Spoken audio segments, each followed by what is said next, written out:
Right guys, how's it going? So, freestyle decks. There's a lot out there. There's a lot of things to think about, particularly if you're new to freestyle. It can be really hard figuring out, what's going to be the best deck for you to get started on.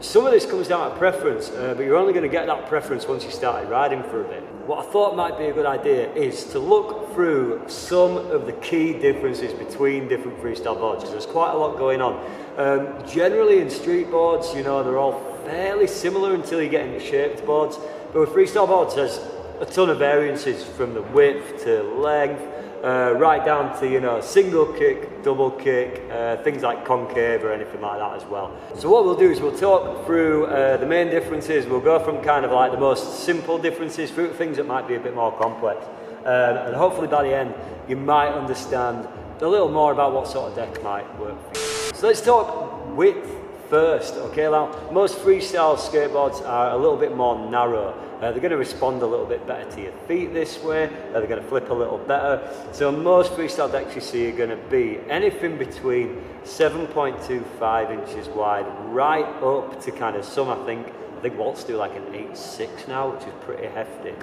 Now in terms of width, a lot of this is down to preference. I prefer to go for a more classic freestyle shape. So something like my old Pro model here is a 7.25, so that's quite narrow. That's probably at the smaller end of the scale now.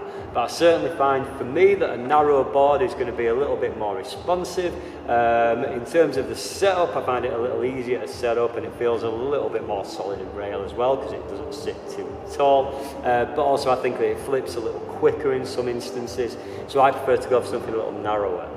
If you're starting out and if you're coming from kind of a street skateboard, you could maybe go for something a bit wider, just to help you be a bit more comfortable as you start out. So length, a couple of big differences in terms of length now. Most sort of standard street boards are kind of 31 inches maybe, thereabouts I think. Whereas freestyle boards, they can range anything from at the really small end, kind of 27 inches, right up to like a normal street length. Now again, board length affects quite a lot of different things. So I ride a shorter board. My board's 28 long. Now I find that that's going to respond faster to my feet. It's going to be better for footwork, but it also means I'm going to have a smaller wheelbase. If you've got a smaller wheelbase, it's going to help you out with footwork and make it quicker and snappier. Okay, doing it on a longer board can sometimes feel quite clunky. Now again, I see lots of people skating freestyle on a longer board. All right. This is just down to preference for me. I think that a shorter board kind of fits a bit better with my height as well. There is a way that you can pick a perfect board based on your height. I will include the details down in the description because that's quite a long thing to go through. Let's talk about shapes, because board shape is something really important, and that will kind of dictate which tricks are going to feel most comfortable on your board. You've got two main types. Okay, you've got directional and a bidirectional. A bidirectional board will be something like this. This is Tony Gale's Pro model on Moonshine. Now, bidirectional means it's pretty much symmetrical. It rides the same both ways round, okay? Now, there's a couple of benefits to this. You're not going to have to think about which nose or tail you're going to do your tricks on. Generally, it's going to work the same either way around. And also it's super balanced. It makes things like footwork really easy, again, because you kind of know where everything sits on this board without having to think too much about the shape overall.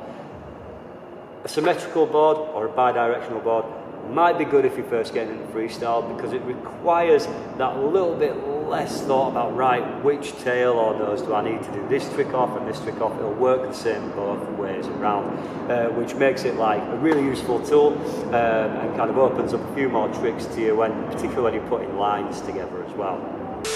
Second type of board you'll have is a directional board, so an asymmetrical board, one that's different both ways around.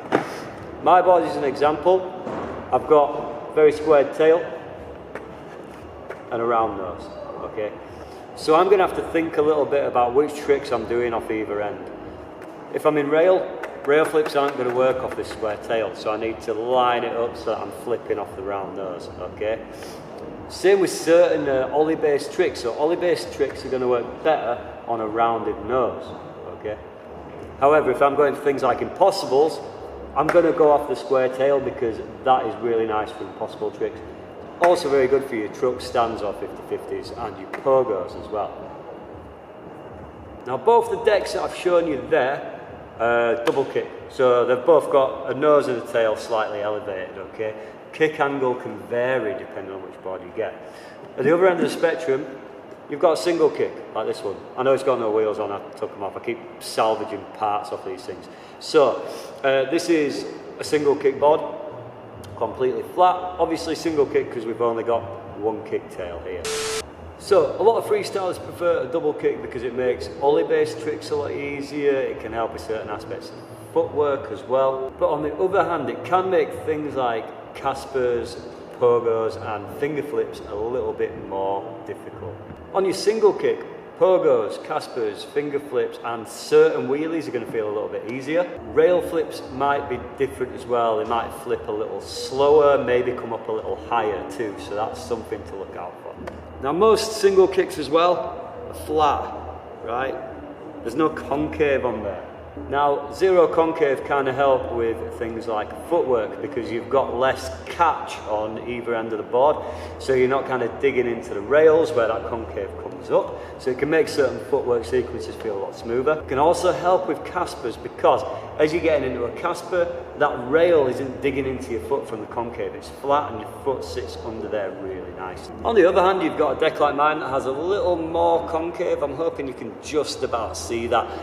Really mellow concave, but just a little there, I find that's going to really help me with certain ollie-based flip tricks as well. So I like to have a little bit of concave there, but you do sometimes feel that little bit of drag.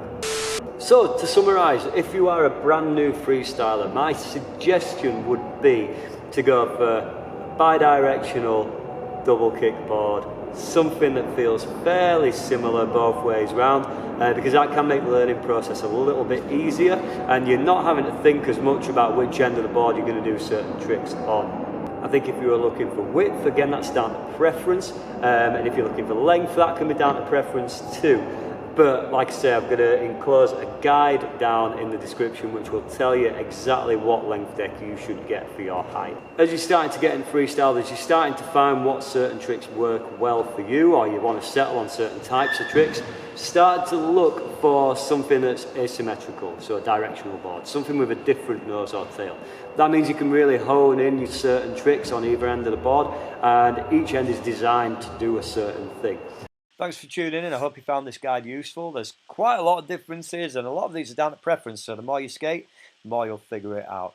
Stay tuned for some more trick tips and advice coming soon.